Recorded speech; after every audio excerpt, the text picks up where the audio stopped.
Everyone. My name is Caitlin Breedlove. This is Understanding and Transforming White Womanhood, a webinar by Women's March with some wonderful panelists and guests. We're going to give folks just a few minutes to do whatever they need to do to join us. We have over 12,000 people registered for this webinar, so we'll also be broadcasting it on Facebook Live. Obviously, because of the overflow, we're really excited that there's so much interest in this conversation. So we're just gonna give a minute or two and keep welcoming people and let people load in. We're happy you're here.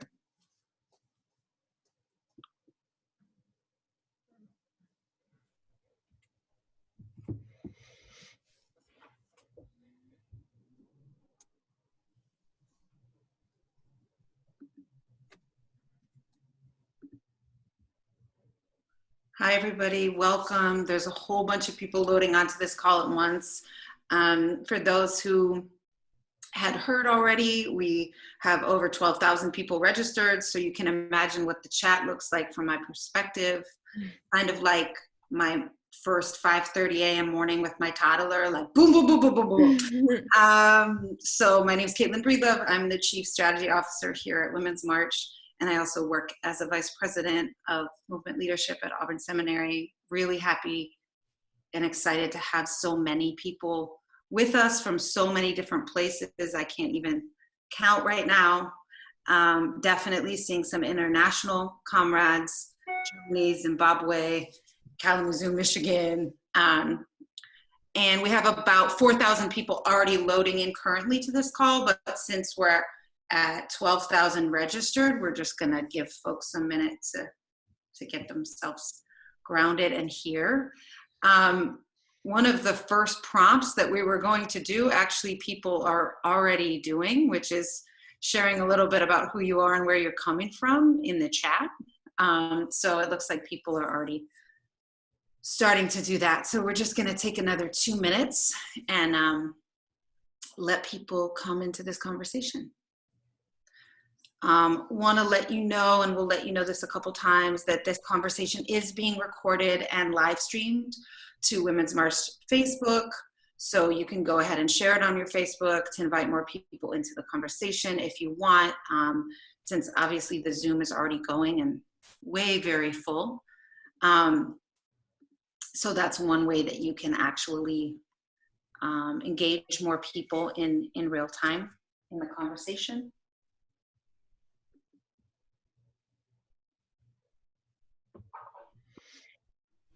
Want to really appreciate that we know that people have all different kinds of responsibilities and things going on in their life, and appreciate you taking time to do this work, whether it's finding somebody to be with your babies or with elders that you care for in your life, or taking time out from one job or multiple jobs, or all of the things that you have going on. So we're really appreciative and thankful that you're here with us today. So we're gonna go ahead and get started, knowing that some of this information, if you are hopping in midstream, don't worry, it's recorded. If you wanna catch all of it, you can grab it from the very beginning. So again, one last time, some of y'all will have heard this 3 times. I'm Caitlin Breedlove. I'm the Chief Strategy Officer here at the Women's March and VP for Movement Leadership at Auburn Seminary as well. I'm really honored to be leading and moderating this conversation today. I'm really honored and thrilled that so many of you have taken time out of your lives to be in this conversation. Women's March has had, including this conversation, more than 50,000 views of the webinar work that we've done in the past 7 days. We're so thrilled that, we're gonna talk a little bit more, tiny bit more about who we are. We're so thrilled to be engaging so many people in this very difficult moment of also incredible promise and possibility. So for those who have not done it already, we would invite people to put information in the chat, your name, location, a word to describe how you're feeling or doing today. If you want to do that, go ahead. I already saw a lot of people putting their name and place in. So we're going to do a tiny bit of quick housekeeping, introduction to the tech. Some of us use Zoom all the time. I do, but are not the most sophisticated at using it, also me. Fortunately, people on our team are very good at it. So a little introduction to the tech. We want to welcome everyone to use the chat, but we cannot track questions unless you put those in the Q&A, which is the little box at the bottom of the screen. Please, when you do actually have questions, put those in there. We want to be really honest up front and start the relationship off on a good foot, that there's so many people on this call. We're not going to be able to answer individual questions, but we will do our best to track and learn from the patterns that we see. We have a few frequently asked questions that we're going to be engaging the panelists around midway through. But that's kind of the best we can do. So please be patient with us on that. For those on the phone, we welcome you. Unfortunately, you won't be able to, see our panelists engage. We're really glad you're here. Again, if you want to listen now and see the recording later, if that's your thing, then you're welcome to do that. And as I mentioned earlier, the conversation is being recorded and live streamed to Women's March Facebook. So if you want to share it, do. Not, that's cool too. Another important note, we are providing closed captioning for this webinar tonight. If you would like to access this feature, there's a button at the bottom of your screen. Click it and you should be good to go. Really appreciate getting to be able to offer that tonight. Okay, so we wanted to do one quick note on the composition of this webinar before we get more to the content, because this question has come up a bunch, which we think is a really important question, which is, why is this panel all white women in this moment of working to dismantle white supremacy and racial justice building and huge possibility. So Women's March is a feminist organization that's led by majority women of color, and by majority, talking about the executive committee of the board and the senior level of the staff, and that includes Black women. And we have a base, or who's actually on our list, who we work with, our constituency, that includes many white women. With that comes a responsibility to hold white women accountable and to have these internal difficult conversations and learn together. And those of us who are white women cannot continue to overly rely on Black women to show up and do that labor of dismantling racism or other women of color. We cannot demand and expect that labor of Black women in any time, but particularly in this time, and we see it as our work as white people to dismantle white supremacy because we built it and continue to uphold these systems. So our whole team, and I mean really pretty much everybody, worked on the crafting of this webinar, and the panelists here are committed to doing the labor of carrying it out. We also want to note that additionally, it's our work in this time to be listening and responding to the demands put forward by Black communities and Black leadership, and that's a question of accountability. We don't feel like we need to wait for anyone to give us permission to do the right thing and move in the ways we need to. That's not the way we see it. And who are we, the white panelists here today, accountable to, and how have we prioritized the voices and perspectives of the Black women on this staff and other women of color in framing this conversation? So as white women who do anti-racist work, we remain accountable to Black women and their leadership while committing to do this work. And in this moment when Black communities are in deep trauma, we didn't want the Black women on our team specifically to be doing that work. So this conversation is meant to be white women calling in white women to the work before us. So want to note that, happy to talk about it more. Like all things in this work, it's always a longer conversation. So a little more on the format here. We're going to be keeping it simple. Each of our panelists are going to be introduced and speak to a very simple round of questions. And we'll finish with some information about places to plug in. A note about that, we're really committed, and we're going to talk a little bit more about the history of doing this work, but we're really committed to consciousness building and action going together and not being pulled apart. So we don't want this to be only a conversation. I see some of our panelists nodding. That's why we're here. A conversation that's simply about consciousness raising and building. We also want this to be an opportunity to make portals for folks to engage different kind of action. And our lived realities look really different, and that coming into action might look really different for a lot of us, but we definitely want to not tear those two pieces apart when they should be together. So I want to introduce our speakers, and usually when we do this, we have them introduce themselves, but I definitely know that these folks wouldn't necessarily say all the things about themselves that maybe I would say, so I wanted to do it for them. So first, in the car, probably organizing and midstream between multiple different things, we have the Reverend Dr. Liz Theo Harris, who is co-chair of the Poor People's Campaign, a national call for moral revival, with the Reverend Dr. William J. Barber II. She's also the director of the Kairos Center for Religion, Rights, and Social Justice. She's spent the last 25 years organizing among the poor in the United States. Reverend Liz is an ordained minister in the Presbyterian Church USA and teaches at Union Theological Seminary in New York City. Welcome, Liz. Thank you so much for being with us. Next, we have Jenna Arnold, who is the author of the upcoming book, Raising Our Hands, an educator, social entrepreneur, activist, and mother who lives in New York City with her husband and 2 children. Jenna was one of the national organizers of the Women's March in 2017, and Oprah named her as one of the 100 most awakened leaders who are using their voice and talent to elevate humanity. Next, we have Kate Shapiro, who was raised in and lives in Atlanta and joined the staff of the Women's March as the organizing director in late February. Prior to that, she worked at Southerners on New Ground, sometimes known as SONG, for close to 10 years, recruiting, training, and developing the largest multiracial membership base of LGBTQ people in the South, and equipping those leaders to wage and win direct action organizing fights on life and death LGBTQ issues, including criminalization, ending money bail, ending pre-trial detention. She also sits on the Leadership Council of Kindred Southern Healing Justice Collective. And in the fun work of being awkward, I'm Caitlin Breedlove. As I told you already, I'm the Chief Strategy Officer at Women's March and Vice President of Movement Leadership at Auburn Seminary. Since 2003, geez, when you put it like that, I've been organizing and co-building movements in red states, working across race, class, culture, gender, sexuality, and faith. I'm the former director of SONG. You heard a little bit about SONG in Kate's bio already, and I have the pleasure of hosting the podcast Fortification, which interviews movement leaders and organizers about their spiritual lives. So that is all of us here.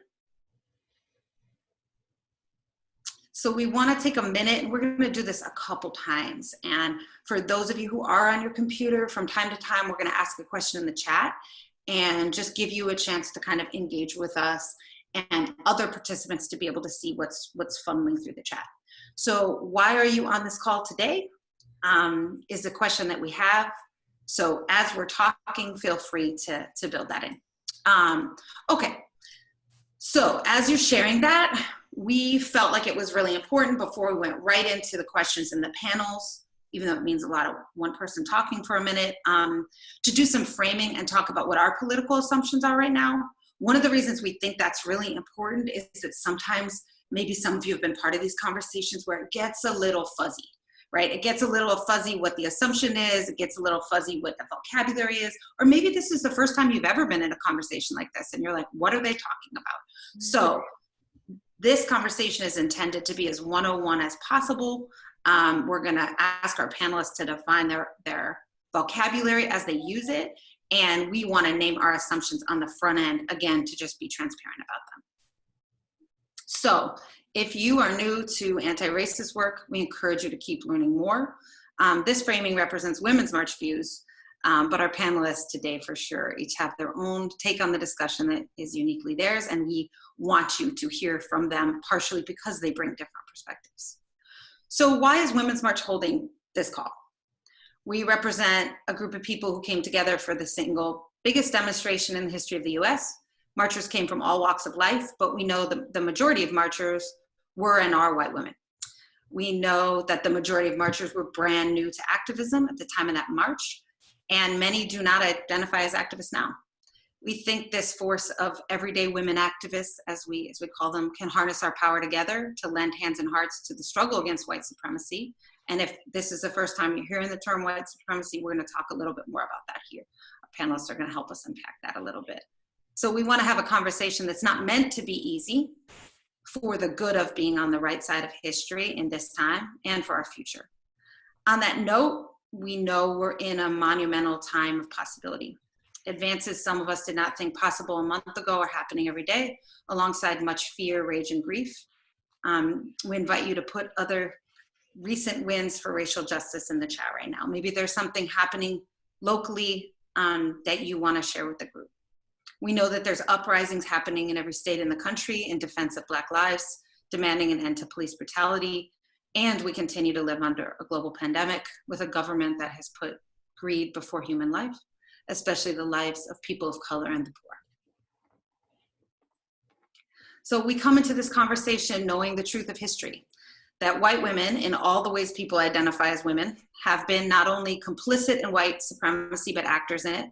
While our experiences differ widely across class, age, gender, sexuality, region, disability, immigration status, and much more, we have in common that we benefit from white privilege and white supremacy, and our histories in relationship to those systems encompass outright violence, hostility, aggression, complicity, sometimes resistance. One example that's been really poignant for me this week is having lived for 17 years in the South, watching so many Southern monuments to the Confederacy and white supremacy come down, and knowing that the history is that most of those monuments were propagandized for, fundraised for, and organized for by white women in the South. That's actually how those structures got up there.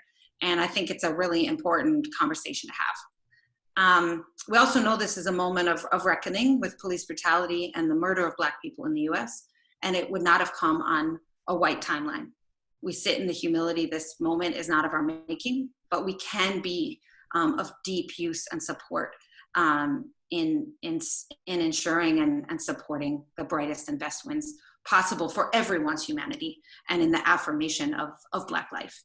And in all of that, we know, and forgive me, some of you, if this feels like too religious of language, but the opportunity for salvation in this moment on a spiritual, political, and social level, no matter where we are sitting in these power structures. We're here because we want to be part of that and not elsewhere. And I mean that in the broadest, most secular and spiritual terms, whatever that means to you.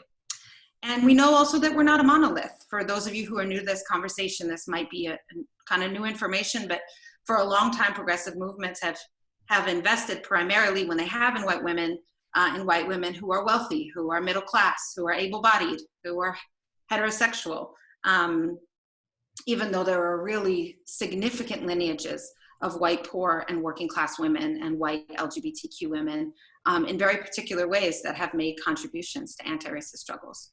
That's why today we're going to hear from a variety of voices of white women who can speak to some different lived realities in their commitment to their work. And I also want to note about our panelists that there isn't anybody here who this is their first rodeo with this work. And we do that intentionally, not because we're trying to play into some folks are good and some folks are bad, but rather there's a breadth and depth of the work.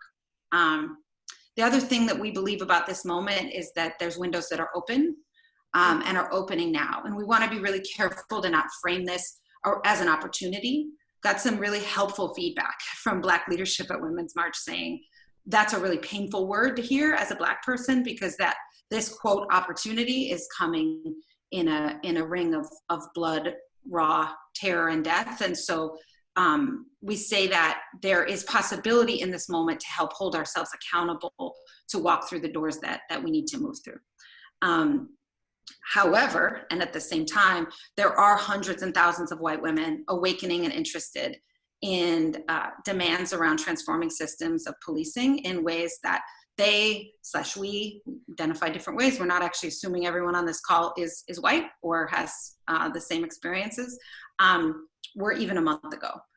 White women who are eager to understand what a new future and new systems could look like. And for those who are newly awake, who are wanting to take action, we welcome you. And that's not just semantics. We welcome you, and we will not lie to you. It's going to take all of us coming together and putting our privilege on the line, playing different roles to make and sustain change.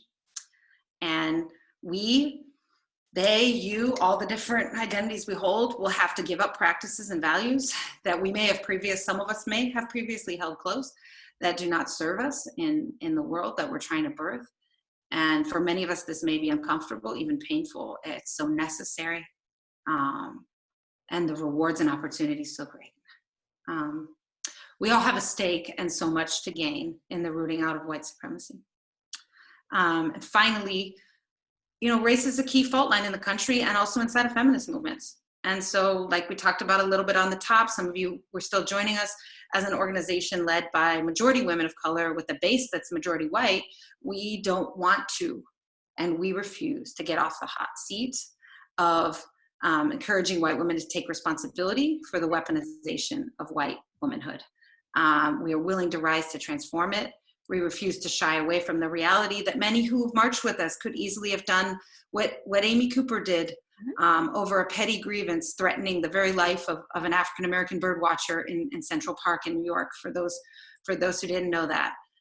Too many of us as white women have allowed and consented to police and vigilantes terrorizing Black communities in our name, and many of us have taken our fear and need for control and made others unstable. And we actually are on this webinar because we believe we can step over that threshold to transformation, leaving our racism, classism, and internalized patriarchy behind for the good of all of us.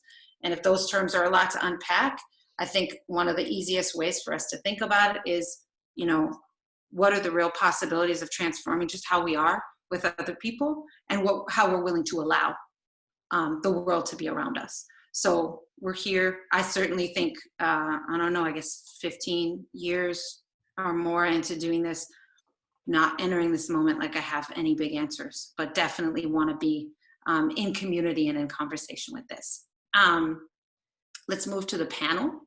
We're also going to have a poll question. So the poll function on your Zoom, and we really do use these, I promise. If you fill them out, we really do use them. The poll question that you will see is, this moment calls me to 1, learn more. 2, talk to my friends and family. 3, use my privilege. 4, get out in the streets. 5, join a grassroots group. 6, I'm sorry, this is the captioner. Can you slow down just a little bit so I make sure I get all the content? Thank you. Sorry about that, sure. Okay, from the top, this moment calls me to. This is the poll question. 1, learn more. 2, talk to my friends and family. 3, use my privilege. 4, get out in the streets. 5, join a grassroots group. 6, give my dollars. And 7, keep doing what I have been doing as I've been fighting racism for years. 8, unsure. And 9, none of the above. Okay, so while y'all are doing that, we're gonna come back to our panel, and I'm gonna call on folks. So we're gonna do a round of 3 questions, and each panelist is going to answer each for a couple minutes. And Liz, we would love to start with you. So the question's the same for each panelist. What called you to work on your own racism? Can you reflect on the work you've done and the work you still have to do in dismantling white supremacy as a white woman? Thanks so much for pulling this together, and thanks for everyone for showing up. I was furiously nodding my head when Caitlin was saying that we have to do more than just talk, but it is a huge step for people to be gathered today. I have to give a little bit of it's not an apology because I don't feel bad, but I have to acknowledge that my mom passed away this weekend. A powerful white woman of Armenian heritage who raised me to be the anti-racist and the social justice fighter that I tried to be today. And she never would let me off the hook from examining myself and examining the world that we lived in. You know, when we'd watch the TV together, and there'd be those advertisements on TV to give money so that Tiffany could get a kidney. Or when in Milwaukee, Wisconsin, where I grew up, there was the resegregation of schools happening while I was living there. She would say, well, why are we trying to raise money for Tiffany to get a kidney when hundreds of thousands, millions of people don't have health care? And why are we just talking about race like it's a personalized issue when there are systemic structures that all of us play into, that many of us benefit from and many others really suffer and die under? And so to me, I think a huge part of my own work, and I wholly agree with Caitlin, that I do not have answers in this moment. I come to this moment with questions of what if I had 9 minutes to live, would I do with those minutes? Questions with what can this society do? How can it be?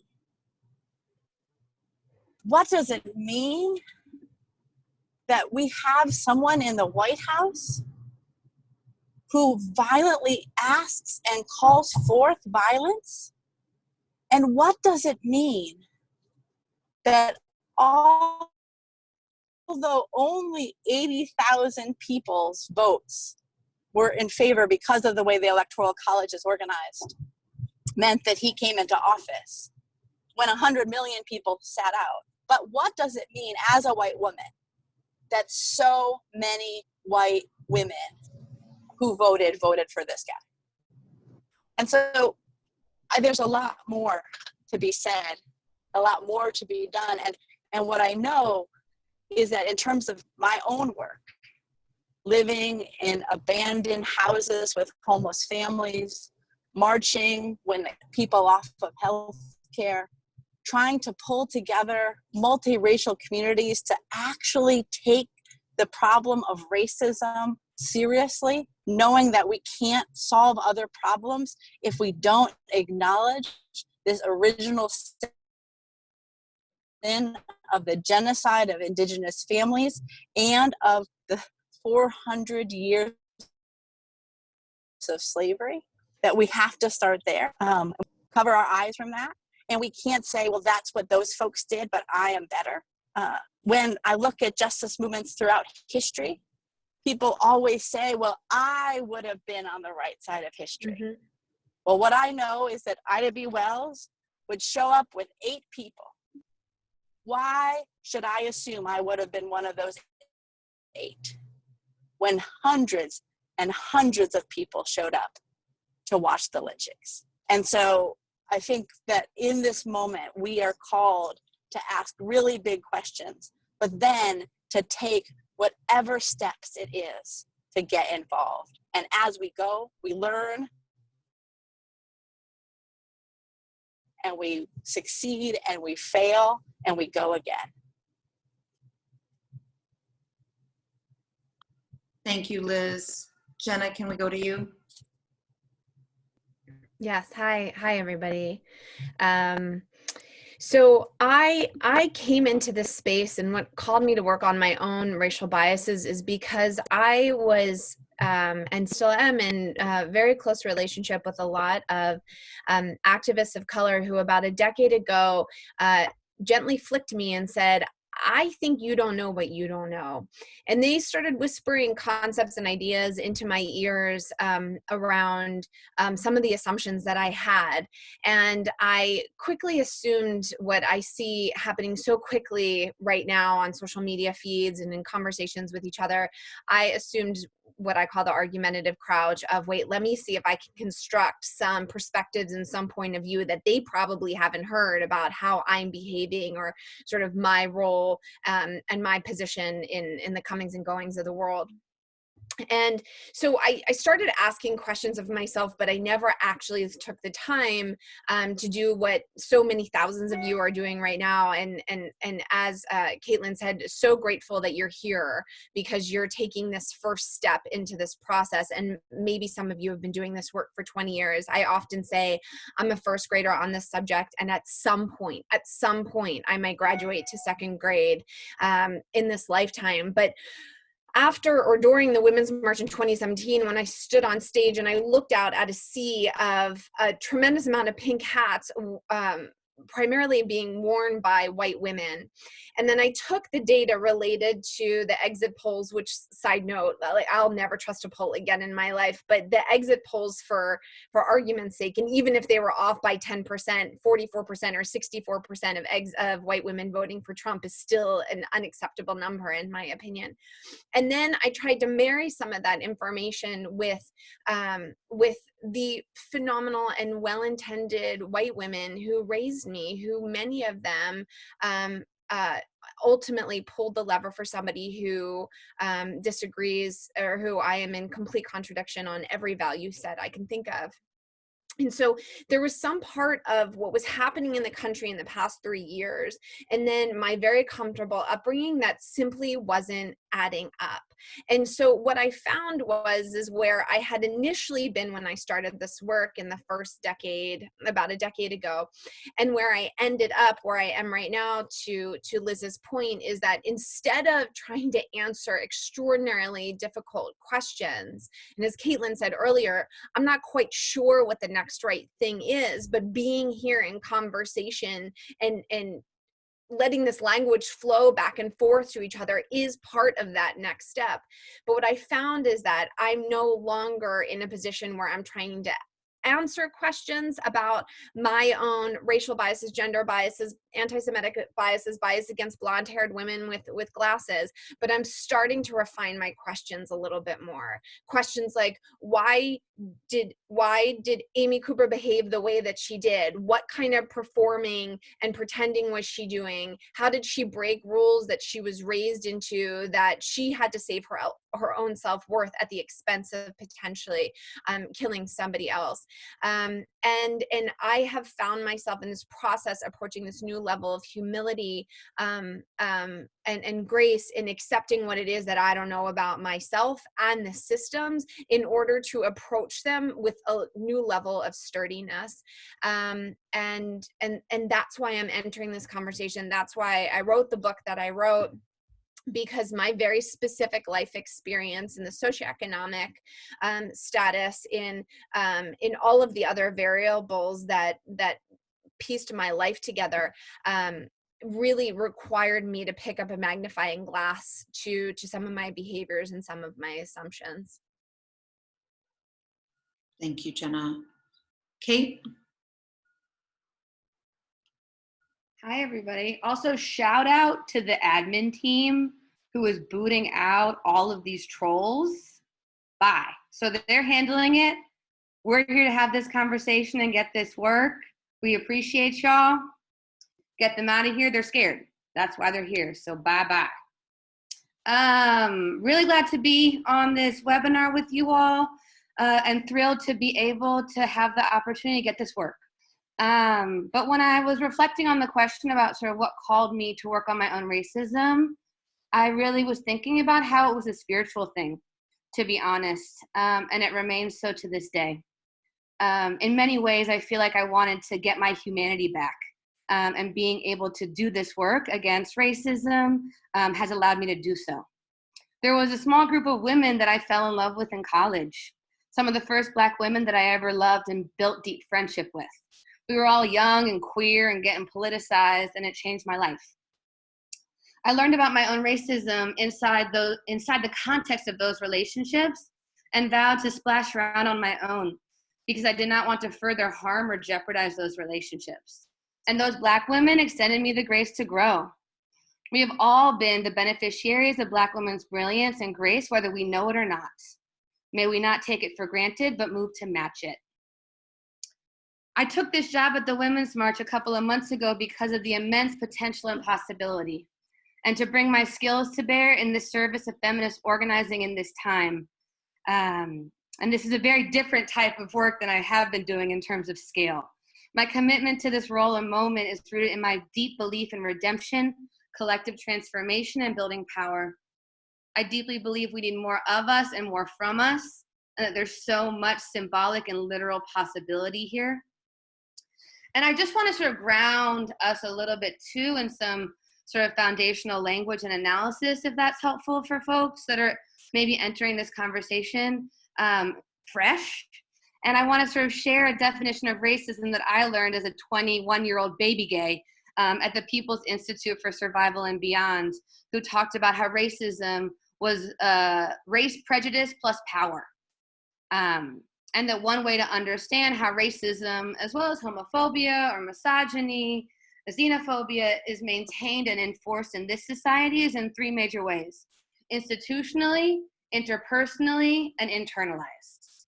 Obviously, institutional racism being the laws and policies from redlining to over-policing, interpersonal being acts of interpersonal racism between two people, that one racist teacher, or when I tell a Black person they're so well-spoken, and internalized, in my case, superiority versus internalized inferiority, being knowing that when I go into a store, I will not be suspected of stealing.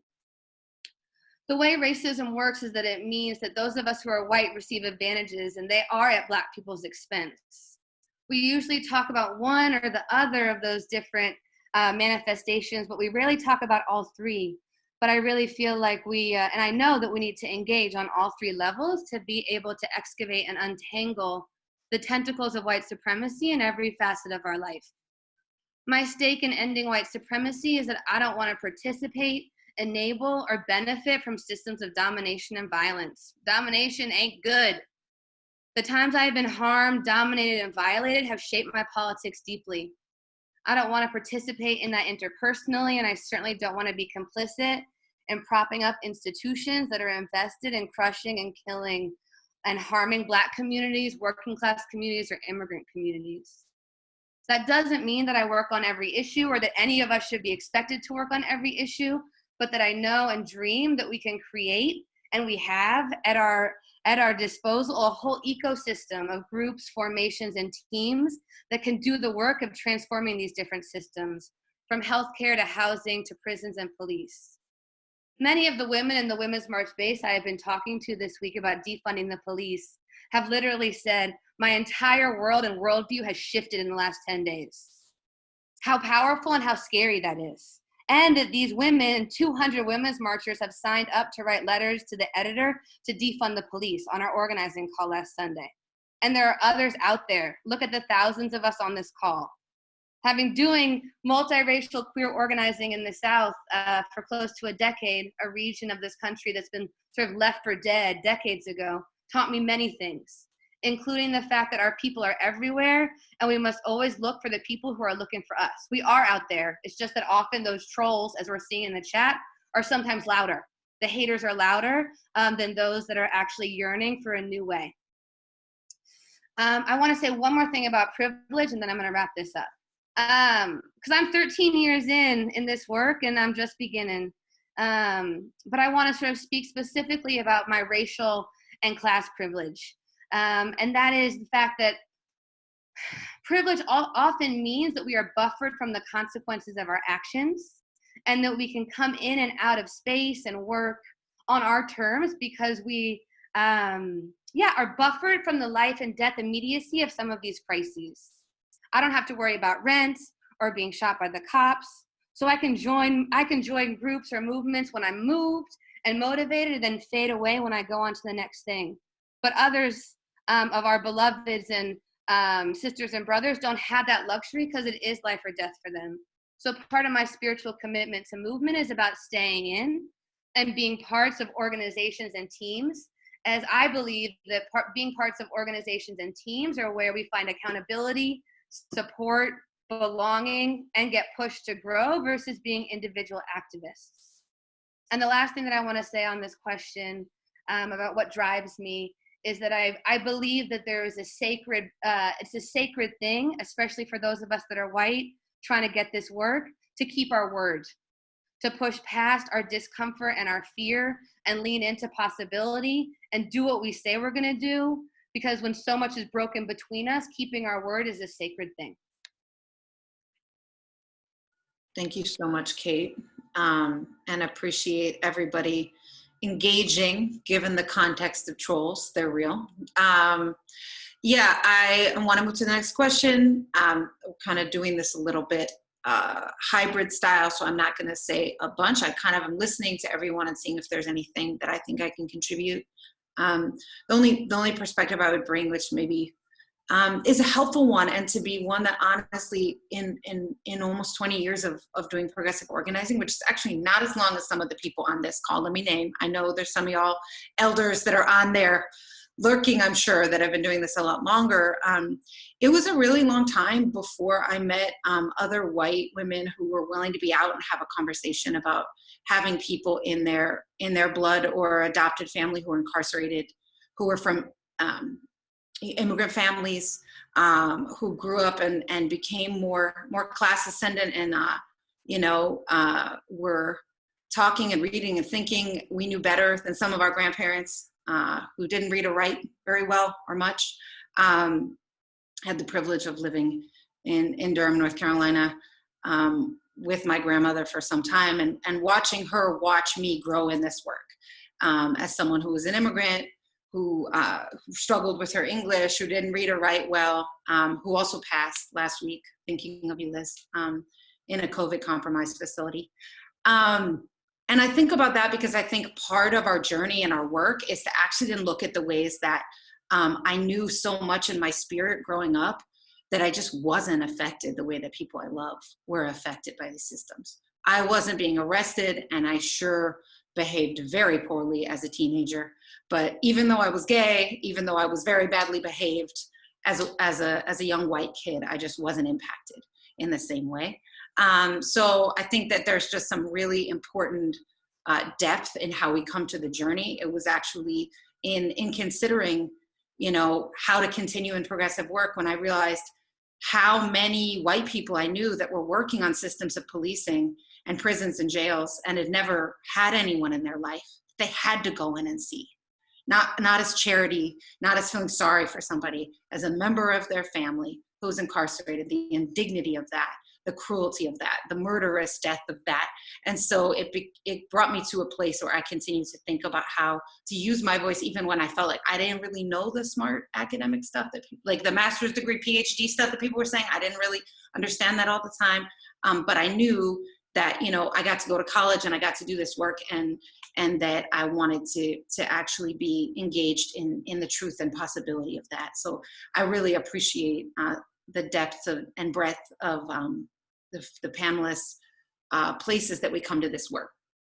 So we have two other questions in this section, and then we're going to do a couple FAQs. So of course, because y'all are smart, good panelists, you got to this a little bit already. But the second question is, what is the context that you bring to the conversation of understanding and transforming white womanhood? So here I'm really looking for, what are some of the lessons in your work? And that work looks really different. Some of the research that Jenna knows about is really different than what Liz has been doing in the front lines with the Poor People's Campaign. But really, the next question is really going to be about opportunities in this exact moment. But this is more about the context of how you're thinking about white-on-white organizing against white supremacy in this time. So Liz, I want to start by going back to you. Great, thank you. So there's obviously so much to say, right? But I had the opportunity to be raised politically by the welfare rights movement, a multiracial group of poor women, white women, Black women, Latino women, Indigenous First Nations women, who all were very clear about that welfare and poverty and racism were women's issues. You could not separate the place where someone's poverty. Anyways, it just that you couldn't just write other experiences off. That you had to, when you were taking on, if your fight was a fight for women's rights, that you weren't ever going to achieve it if you didn't take on the issue of racism. And in the Poor People's Campaign, you know, we started to identify issues, and the issue we started with was racism, because it's the United States of America. And we looked at this issue of racism through the lens of policy, you know, through the racist voter suppression, through the issues of mass incarceration, through the disproportionate impact that we're seeing in this COVID crisis of health inequality, of education inequality, of wealth gap inequality, of Black people, of people of color. And then we said, okay, well, if we look at issues of racism, of systemic policy racism, and we look at actually something like voter suppression, and where has race been used, and policies of white supremacy been used to kick people off of the voting rolls, to require IDs, what happens? You know, what happens when racism in a policy kind of way is out there? And what we saw was that in the places that had the highest level of mass incarceration, had the highest level of racist voter suppression, had the most acts of racist violence occurring against Black lives, against brown lives, they were the places that had the highest women in poverty, including white women in poverty. They were the places that had the highest child.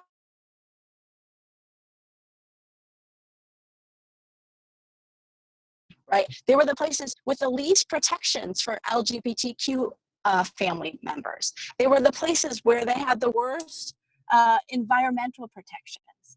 And so, you know, the way we've approached this isn't intersectional, interlocking injustices, but seeing the primacy of racism.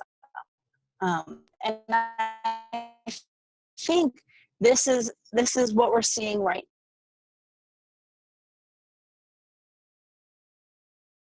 now, and that it's really important for us to see again that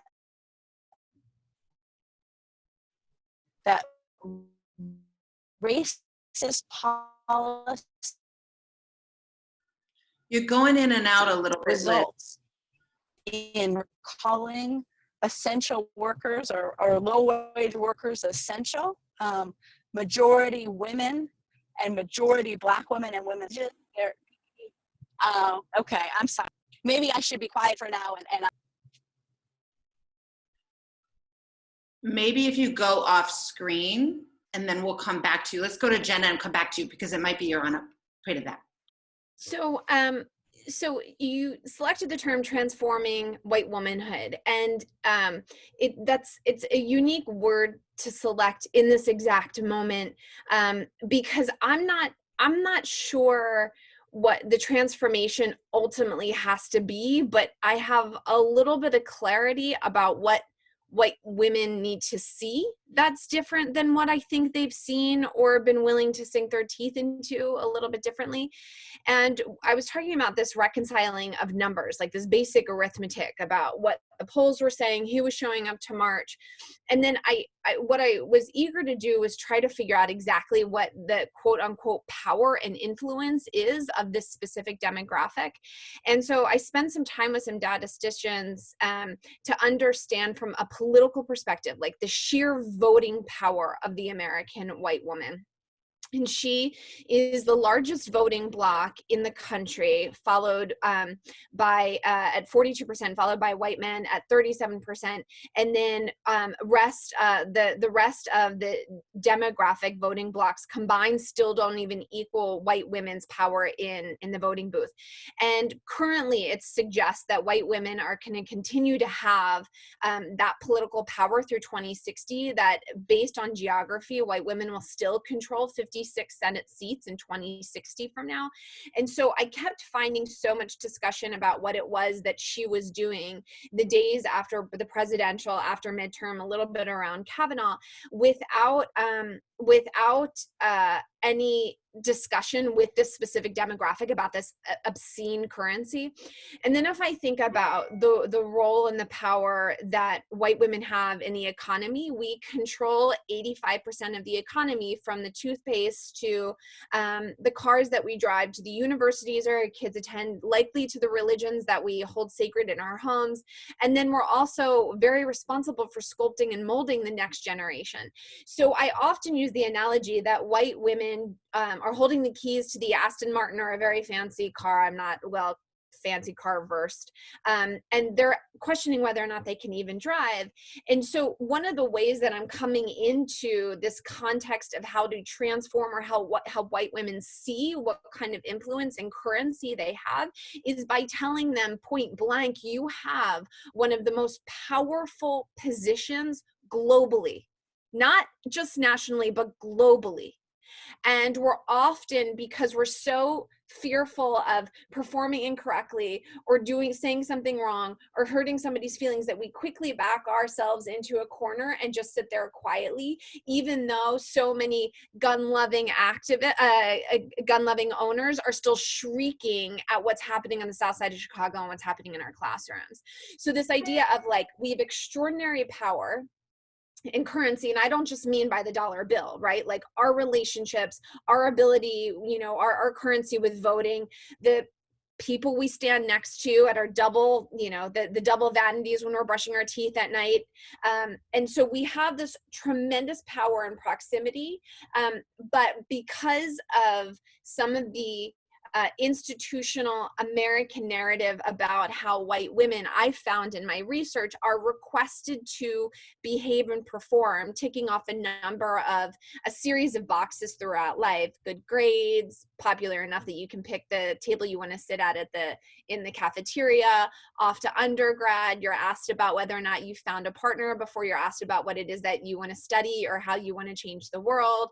Ideally, you find a partner, you decide that you want to get married immediately. You spend the next 6 months, 6 years, or 6 months, 16 months talking about the wedding. And before you open the last wedding present, you're asked, when are you going to have children? And then 3 months before you have your first kid, you're asked what I consider to be one of the most privileged questions of any demographic in the world. And again, to Caitlin's point, this isn't this question doesn't just apply to white folk, but you are asked the question, are you going to continue to work at stay at home? And I'm not interested in the mommy wars, leave those in the 90s where they belong. But this idea that there's some very specific blueprint, that there's some very specific track that white women are expected to follow to suggest that they're behaving and following the rules. And then when they get caught breaking the rules and not following them, they'll scramble and shriek and either completely concede and go quiet, or get really dramatic and dangerous like Amy Cooper did. So I think for me, in terms of how I can help call white women into understanding their currency and their position, is to say, you have an uncomfortable amount of power, and we now need to figure out what to do with it. And what we need to do in this hour, on this page, in this history, is different than what we needed to do a month ago. But under no circumstances can we let our performance perfections, or how we're pretending to know what to do, sort of get in the way. We can't let our insecurities get in the way. Thank you, Jenna. Let's go to Kate, and then when we come to the next question, we'll try to go to Liz. Cool. Shout out again to the admin team for disabling chat. Oh yeah, I'm sorry. I have to shut down the chat, y'all. It's that hectic right now. So for now, but we're going to talk a lot more, and we're going to do some things together, my friends. So yeah, just to sort of recap briefly, my context is 13 years of Southern grassroots organizing work inside of Southern freedom movements, mostly working with feminist, Black, and our immigrant-led multiracial organizing projects. I'm a scrappy grassroots organizer by training and by passion. Door knocking is my favorite thing ever. I'm also a class privileged white Southern dyke. So I'm mostly working with people that have really different identities and experiences than I have. And that means being truthful about that, not pretending I am somebody that I'm not, being humble, and working to do full-fledged leadership development and skill transfer. Not just sharing crumbs of skills and learnings that have been poured into me, but giving those skills over fully and then relinquishing control, even though people are going to do it different than I would want it to be done.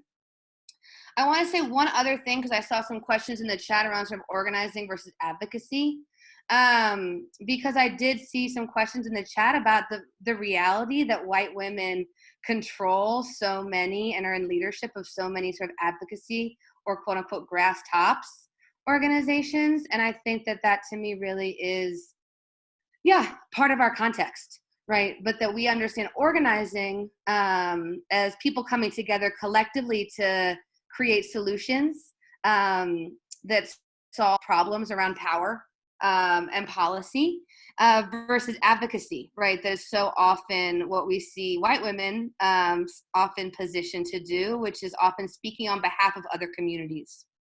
And I feel like white women, we have a set of work and power to relinquish, and we also have a lot of work to gain in terms of community organizing by not speaking on behalf of other communities and telling folks what they should be doing or what their experience is, but asserting what our own stake is in these fights, because we do have a stake in ending all of these systems that are harming our communities. Two other reflections. I think that one of the things that's being asked of us right now is can we access our courage to meet the opportunities of these moments? And I think that we can, and I think that we must. And when have we felt brave? I think that this is a chance for us to think about in our lives, when have we felt brave and how do we access that feeling again? As well as what are we scared of, so that we can name it, understand it, and then push through. What are the consequences and what will be the reward? Because as Caitlin said earlier, our work is our gain. One of the things that we really learned, and that is true every day to me in terms of doing red state and or Southern and queer organizing, is that it's not just about picking fights that are winnable or attainable. 2 weeks ago, the possibility of defunding the police was a pipe dream. But because of persistent organizing over decades, and because of Black leadership being able to coalesce in this moment, we're now in a position where not only Confederate statues are being toppled and cops is being canceled, but literally school districts and police departments are being dismantled and rebuilt. So we are blessed with such incredible Black leadership in this moment, especially with the constellation of leadership that make up the movement for Black lives. And let's heed their call and move. I think that the other sort of reflection that I have is, in a queer sort of Southern context, even though I have individual privilege, all of the social safety net in our region has essentially been dismantled and or never built. So we know inside of queer organizing and feminist organizing that we know that we need each other. And so we seek and we find each other to be able to withstand homophobia and isolation, to be able to take care of each other's children and pick kids up after work. And this is actually in direct opposition to the lie of the story that if we get a man and we get some money and we get a kid or two, we're gonna be fine and satisfied. And that's not true. And that's some of the lie of patriarchy, or we could call it heteropatriarchy. And that's actually counter to feminism. Because I believe and know that queer or straight, we need each other beyond the nuclear family unit to be able to do what we've got to do, and to be able to self-actualize and become the people that we know we need to be. I want to say one other thing, and then I'm going to wrap this up, which is just that I also have some, real self-critique and reflection about how in a lot of anti-racist organizing over the last 10, 15, 20 years, that we've deeply emphasized readings, trainings, and language, sort of as a substitute for actually getting in there and mucking around on the ground floor and trying to get this work to untangle and create different practices, policies, cultures inside of our communities that extend beyond just us and our friends. And I just have to say that I think that, and I've learned this learned many lessons around this, that sometimes, especially for those of us that are privileged, class privilege, that sometimes you just got to lick some envelopes and sweep some floors and show up over and over again, and keep our word, because organizing isn't sexy and it is relational. And so I'm just sitting in my own sort of self-critique and reflections about how some of those other emphasis around anti-racist organizing has created a set of norms that I don't think equip us to meet this moment, haven't allowed us to build the sort of stamina and skills that we need to just be like, I'm going to go back again and again and again, and I might not get a cookie, but I know that I'm going to be contributing to something that's bigger than myself. Mm-hmm. So I'll leave it at that. Thank you, Kate. So we come to the part of the agenda, and I want to make sure we get a little tighter on this part so that many of you are on this webinar to hear the take of this panelist on this conversation. So I'm actually, going to name, like, what do each of you see as the opportunity and calling in this time? I want you to be really broad about this. I want you to lay out a variety of different opportunities, not just like, what is your jam? Because people are coming from a lot of different lived life experiences. There might be folks who are like, pretty limited in terms of their ability to actually be moving around right now in the world, right? So we're in different locations, we're utilizing in different ways. There's a lot of accessibility issues. So and we're in really different journeys and different parts of our journey together. So I want us to be able to go broad. And I would say one thing, before we move to that piece, just one little bit of context that I would add is I also think that we're contending right now with what is the humility it takes to be like some of the Band-Aid solutions that have been suggested in progressive organizing, even, let's say it, by the Democrats, by a lot of people that we'd love to believe in, that, many we see have done some really positive things, that it just hasn't been enough to get us where we need to go on the bleeding point of these issues. And that takes humility. It takes character. It takes depth of being willing to hold in this moment, that some of the things, if we weren't actually directly affected by them, they seemed, I'll say, I did some organizing around the Philando Castile murder in Minneapolis. Very limited. Don't go quoting me. And Caitlin's like, oh, she was big in that. There was a lot of people leading that work, but I had the privilege of being able to support some of that work. And I think that,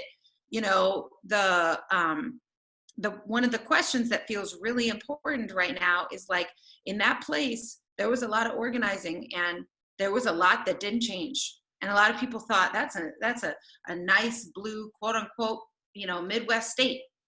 A lot of Lutherans up there, right? There should be something really different. And that wasn't actually the reality of what happened there. And so to contend with that and hold that is important.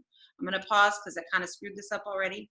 The admin team wants to throw up the results of the poll. So let's do that now before we get to the question. I'm going to read it out loud for those of you on the phone and also for our closed captioner. This moment calls me to 79% said learn more. 66% talk to my friends and family. 70% said use my privilege. That's so exciting. We're going to talk about that before we get off this call. 37% said get out in the streets. 38% said join a grassroots group.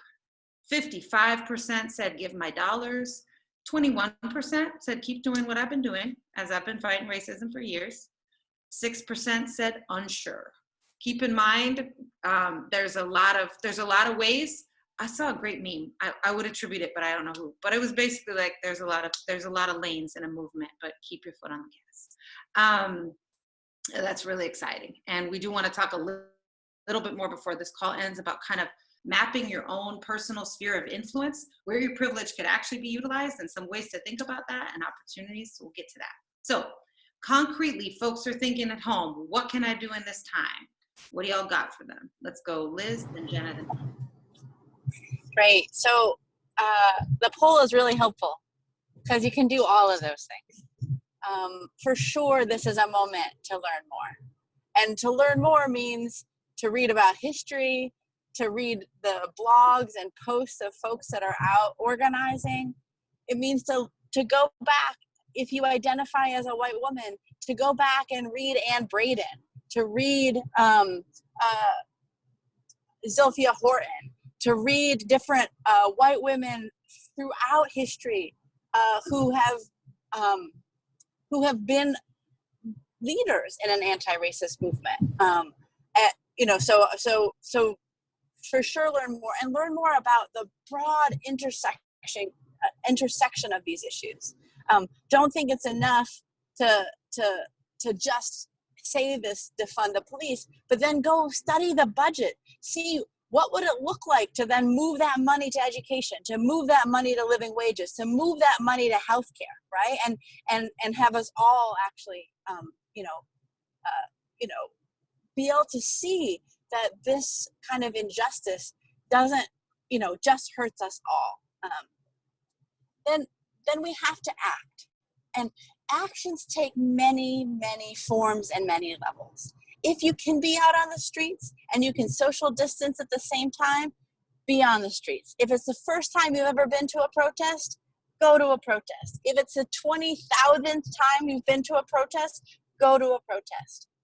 But know that you can also protest. Some folks in my building are just coming out and standing on the stoop, right?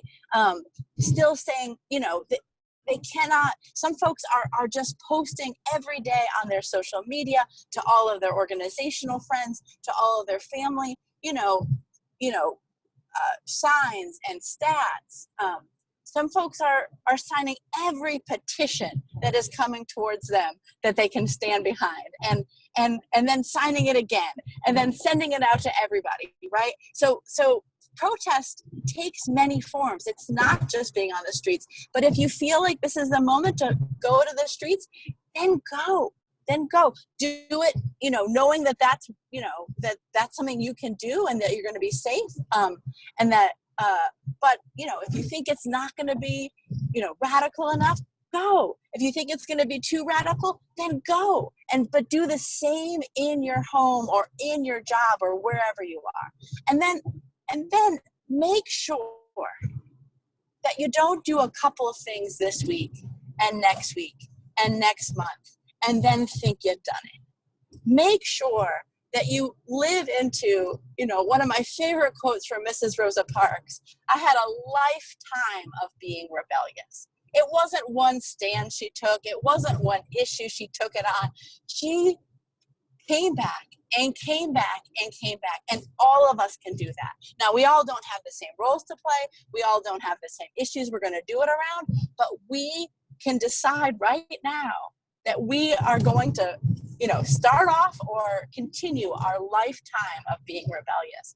And so then make sure you join organizations in this moment. Make sure you find out other organizations in this moment. And I would be in really big trouble with some of my comrades if I didn't say, you should also come on June 20th to the mass Poor People's Assembly and Moral March on Washington that the Poor People's Campaign is putting off, because, many of the stories and solutions of,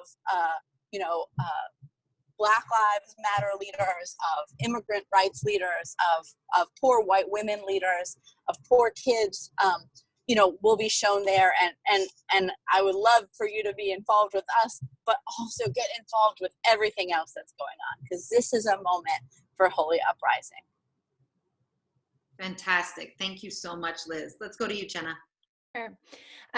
So Liz mentioned a number of concrete ways to get involved. And one of the things that, given my research was focused on sort of middle class and upper class white women. And one of the things that I'm most excited about is how this very specific demographic is holding up the mirror to themselves and asking the difficult questions. And I happen to believe that, and leading on a number of researchers and activists over the decades who have referenced how progressive white women have often said, oh, I marched, I donated, I called my senator, and I voted, and therefore I'm done.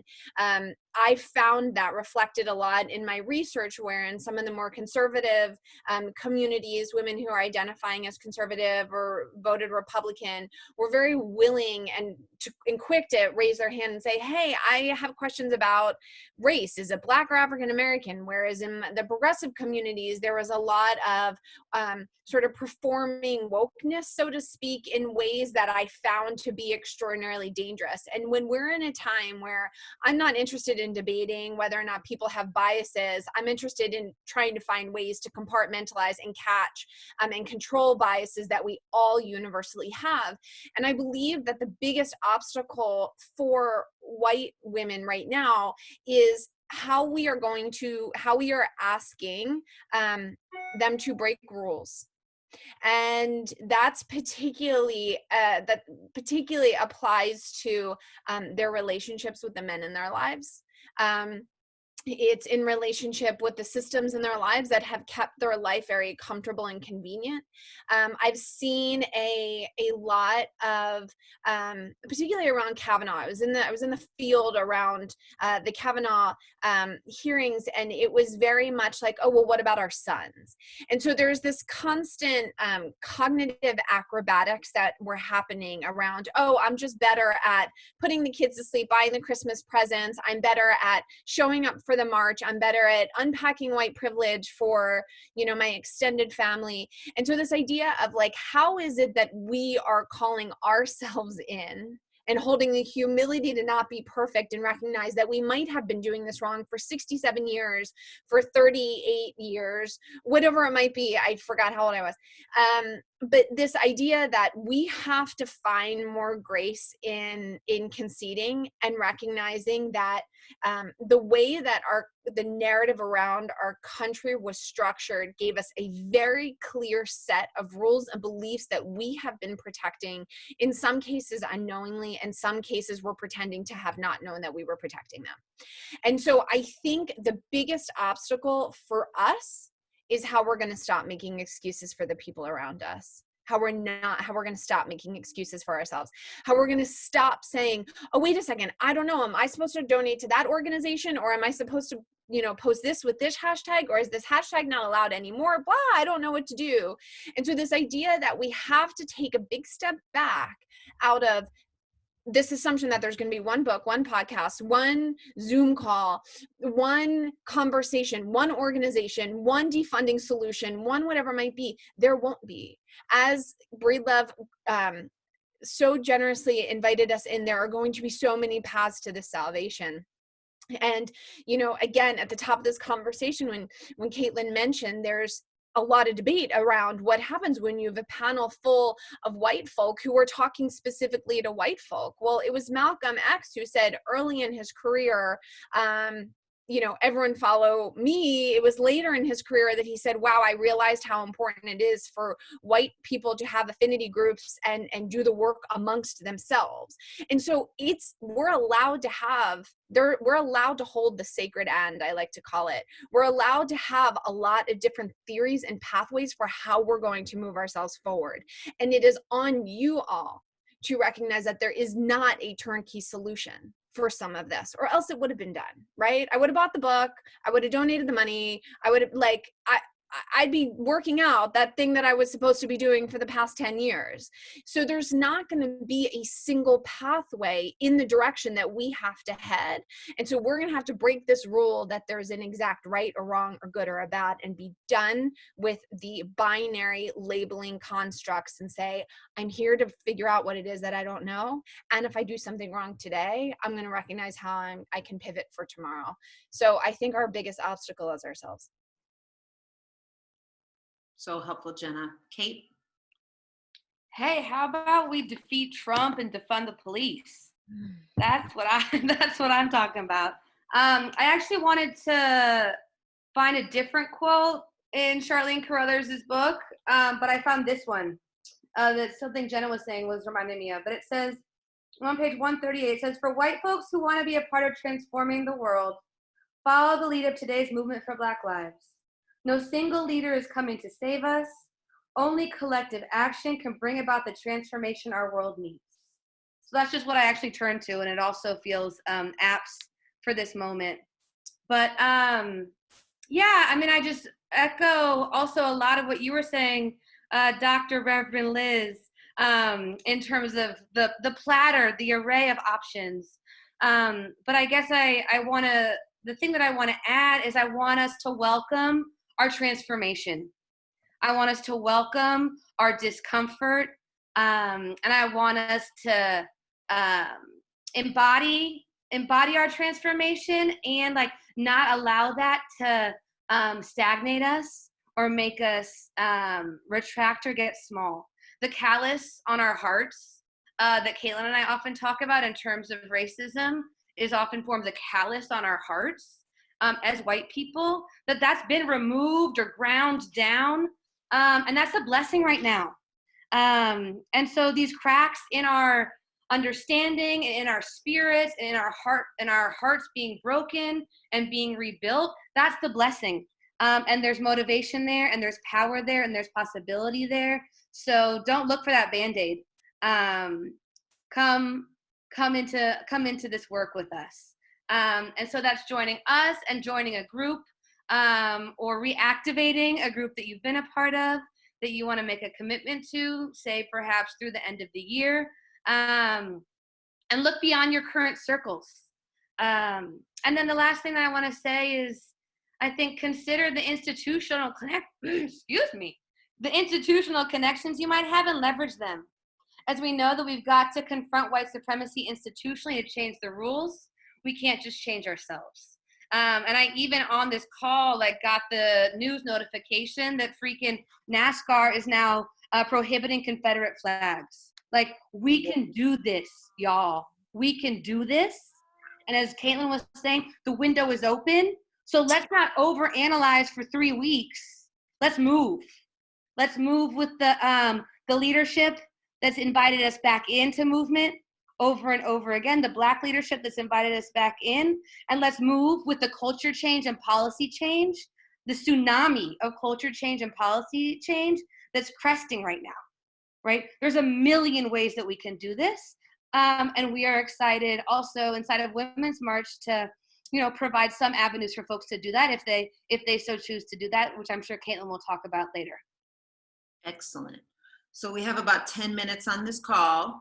We know that in time zones, that later part of the day, whatever responsibilities, and we know a lot of folks on this call, probably the vast majority, are women, which means, guess what? Taking care of other humans is part of what most of us do, one way or another. No assumptions about who those humans are or other beings. So I just want to add one thing, and then I'm actually going to close us with the question before we give you a little bit more information about resources, some toolkit stuff, some stuff we're going to send you just for registering for this call, that actually hopefully will be helpful. So we're not going to leave you hanging on some next steps and ways to get involved. A few other quick things, as Kate was saying, one of the things that's really powerful about people who follow this organization on social media or in somewhere involved or on our list and get involved is that so many people are new activists. We just encourage people to look at, the incredible plethora of creativity right now that people are pushing everywhere they are. NASCAR was a great example. I'm a mom of a little kid, and so it definitely got me that babynames.com blacked out their website yesterday with all the names of hundreds of people who have been murdered by police brutality, and said each one of those people was somebody's baby. That might be a very, that probably was somebody who worked for babynames.com and had some meeting and got that to happen, right? So there are opportunities at people's jobs. There are opportunities, if you have a local faith community, if you're part of your local Rotary club, if you are, Girl Scouts, Boy Scouts. Like, I think about that because so many people in our base are actually in red and purple states. Anything that you're involved with, your library, not being afraid to actually speak up and try to move the infrastructure near you, whether that's local, whether that's state, whether that's getting involved on the national level. And I think that another thing is just like, buying power is only one part of it. I really loved what Liz said about, quoting Mrs. Rosa Parks, like, it's a lifetime, and that's what we really need. That's what we really need, is folks that are going to be in this struggle and willing to be in this struggle long term. But there's so many ways we can get more creative instead of feeling so boxed in this time, right? And buying power, as Jenna brought up, is also part of it, right? Where do we want to support and not support? And then, of course, there's the question of elected officials. Of course, there's the question of voting, and that's only one piece. And I also want to name, we already had the Reverend Dr. Liz talk about the 20th and the moral revival and Poor People's Campaign work. We know the Movement for Black Lives will also be mobilizing people on the 19th of June. So really thinking about what are the possibilities to support for a lot of us that can't go there. You know, continuing to support financially, helping other people go is really powerful. I also think a lot about food. I've been very moved in a lot of local communities to see how many people are feeding people, are bailing people out, are helping with medics. Like, there's a lot of, you know, on the grassroots level, things that you can do in most communities, and there's a lot of things that you can do from afar. So just wanted to name some of those opportunities as things that we support in our journey, right? To be able to also hold for our own hearts what our contribution is in this time. And I would also say one powerful thing that we found as Women's March, again, not making assumptions about all the different ways that people are parents or are mothers, but a big part of our constituency are actually parents of young children. And there is some real powerful opportunities where we've seen parents getting involved in really saying, we want the way that policing is happening in schools to change. We want that for everyone. We want to actually have that conversation in a particular way. And again, that journey looks different. Some folks out there are grandparents, right? But I definitely think tapping into that question, there was a beautiful sign that I saw that was held by a white woman in a Southern community that said all mothers were summoned when George Floyd called for his mama, you know? And that's a powerful connection. It's a really powerful connection that humans have to other humans. And there's a lot of others too. Could be nieces, could be nephews, could be all the different children in our life. But we've found that has consistently also been something where folks are working across race or are willing to move in a particular way. Final question, again, going for the get to the heart space a little bit. Just a few quick words from each of you. There is a question that is so often asked in these kind of spaces, which is, how do I have tough conversations with people close to me? And we all know that the conversations with people close to us are the ones that feel the highest risk, because it actually really matters the outcome. So any advice on having a tough conversation would be helpful. Just one piece of advice. We're going to start with you, Reverend Dr. Liz.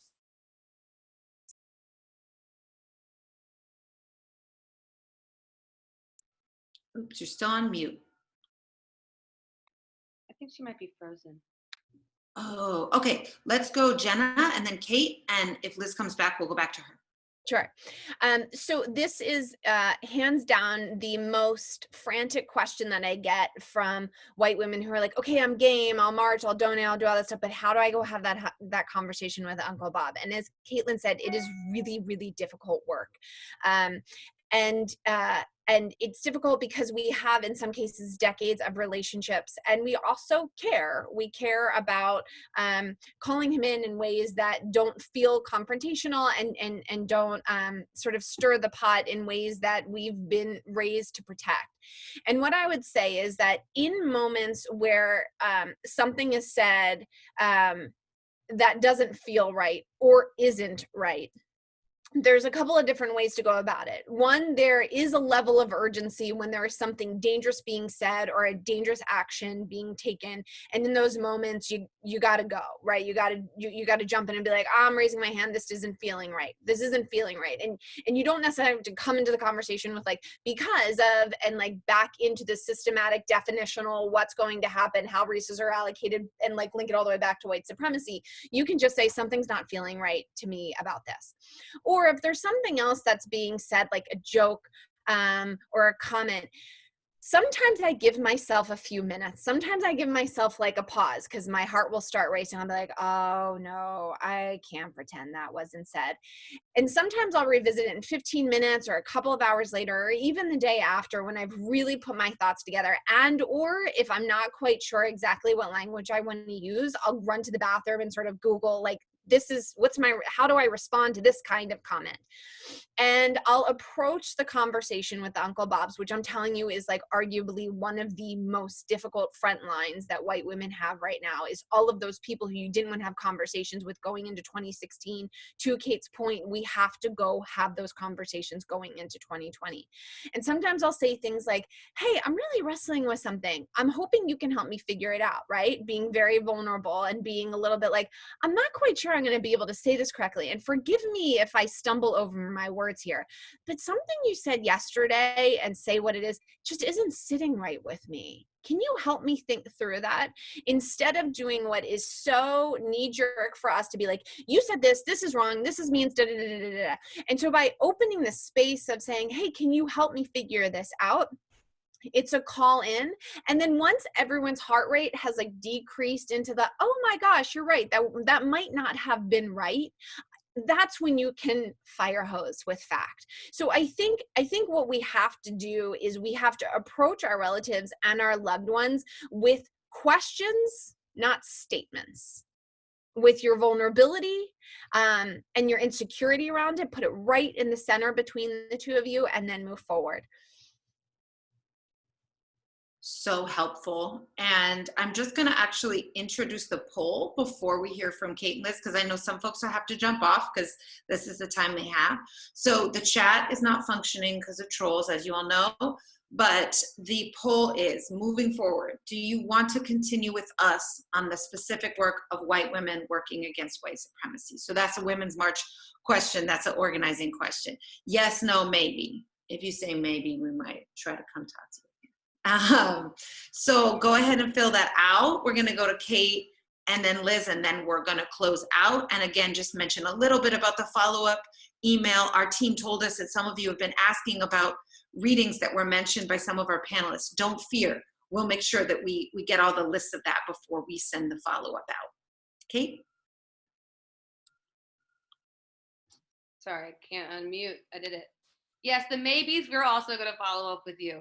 I mean, I think it depends on like what type of tough conversations you're having, not to mince words, but it's like, if it's the, you know, your mom's on the fence, you know, around a breakthrough, or if it is super right wing, insert relative. Like, I think it does matter.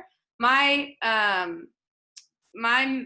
approach when dealing with super right wing family, which I'm not proud of, is that sometimes I will have a shot of brown liquor and then I will treat it like a research experiment, or I'll just like really just kind of try to get into it to like be able to better understand where they're at.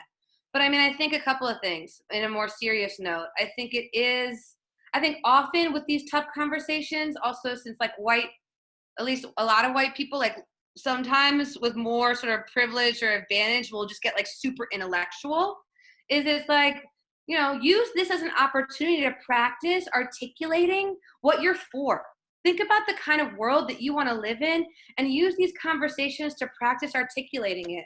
Because sometimes it might in the beginning feel like you've got marbles in your mouth. And this is like the strength training, right? Around anti-racist practice and around our spiritual practice of doing this work. And then I also think that it's really helpful to use yourself.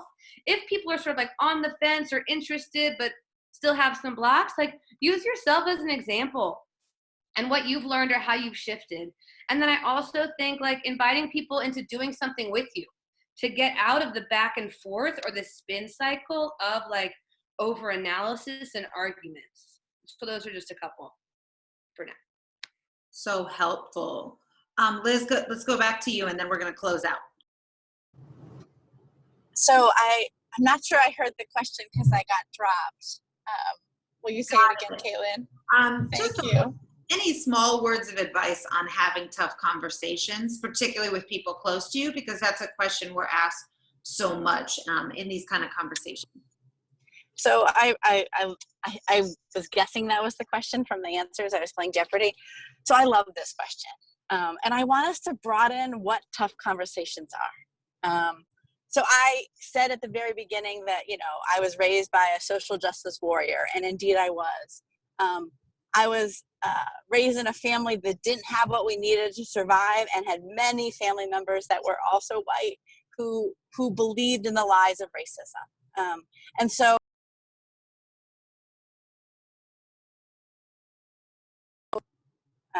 all right, can you hear me?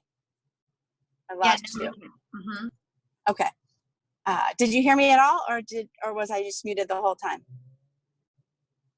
You said family that believed in the lies of racism, then you cut off. Okay, thank you. So I want us to think some about, that we are called to challenge our families, but we're also called to just join a movement. And that movement is a fusion movement, and that there's a lot of poor white people, and working class white people, and middle class white people, and rich white people that are in that movement. And there's a lot of Black people that are in that movement, leading that movement, and brown people. And that some of the challenging conversations I've been having lately are, amongst some of my friends and family who are saying, like, is this going far enough? And like, how great of a challenging conversation is that to have? My young white nephew saying, going and leading chants, in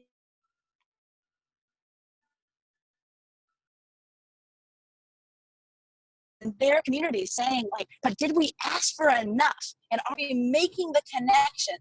And so I just want us to say that some of the challenging conversations are when we jump into the struggle and we realize that we are not alone.